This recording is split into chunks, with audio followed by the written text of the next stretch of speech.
চলে আসি।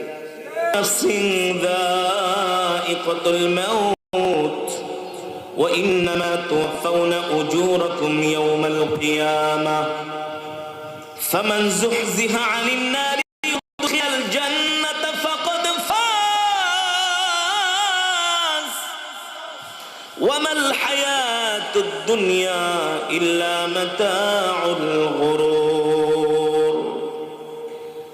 আল্লাহ রাব্বুল আলামিন বলছেন, ও নবী, দুনিয়ার মানুষদেরকে বলে দেন, এই পৃথিবীর জমিনে আমি আল্লাহ যত মানুষ, যত মাখলুক সৃষ্টি করেছি, প্রত্যেকটা মাখলুককে মৃত্যুর স্বাদ গ্রহণ করতে হবে।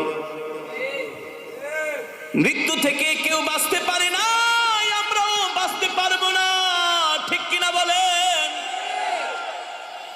আল্লাহ এই কথাও কোরআনের মধ্যে বলে দিয়েছেন।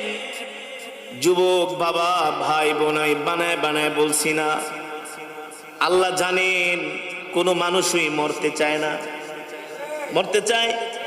যে আইসিইউতে শুয়ে আছে তাকে যা জিজ্ঞেস করেন, ভাই আপনি কি মরতে চান? বলবে না না, আমাকে এই সুন্দর পৃথিবীটা দেখার জন্য আর একটা বার সুযোগ করে দাও, আমার ট্রিটমেন্টটা ভালো করে করো।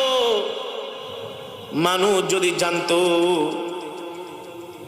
মৃত্যু থেকে বাঁচার যদি কোনো কৌশল মানুষের জানা থাকতো, কোনো সুযোগ যদি থাকতো, তাহলে মানুষ সেই পন্থাই অবলম্বন করত। কোনো মানুষ এই পৃথিবী ছেড়ে চলে যেতে চায় না, ঠিক কিনা বলে?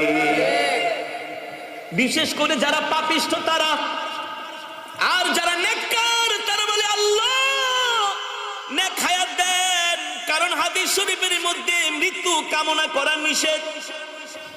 আল্লাহর নবী নিষেধ করেছেন। রাহমাতুল লিল আলামিন বলছেন, তোমরা আল্লাহর কাছে বেশি বেশি করে নেক হায়াত